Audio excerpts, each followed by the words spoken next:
స్త్రీకి ఆభరణాలు నగలే. కానీ వాటికంటే యోగ్యమైన ఆభరణాలు గుణం, శీలం, సౌశీల్యం, సౌభాగ్యం, పతివ్రత లక్షణాలు ఇవన్నీ ఏ స్త్రీకైతే ఉంటాయో ఆ స్త్రీ గొప్ప సంపద కలిగింది. అమ్మవారి యొక్క అనుగ్రహాన్ని అపారమైనగా పొందింది. అమ్మవారి సాక్షాత్ జగన్మాత యొక్క అనుగ్రహానికి ప్రతిరూపం.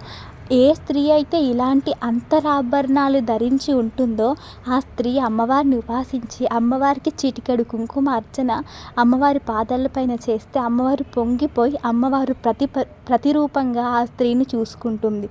అలాంటి సువాసిని ఏ స్త్రీ అయితే ఉంటుందో అలాంటి సువాసిని యొక్క స్త్రీ ఆ స్త్రీ యొక్క జన్మ నిజమైన యోగ్యతను పొంది ఉంటుంది. ఇప్పుడు మనం ఆభరణాలు ధరిస్తుందాం, కానీ వాటితో పాటు అంతరి ఆభరణాలకు ఎక్కువ ప్రాధాన్యత ఇవ్వాలి. అంటే ప్రేమ, గుణం, శీలం, క్షమ, దాత్రి ఇలాంటి గొప్ప అలవాట్లను ఏ స్త్రీ అయితే అలవర్చుకుంటుందో అలాంటి స్త్రీ సాక్షాత్ జగన్మాతే. పతివ్రత యొక్క లక్షణాలు పొందిన స్త్రీ ఇహలోకంలో పరలోకంలో కూడా సుఖశాంతులు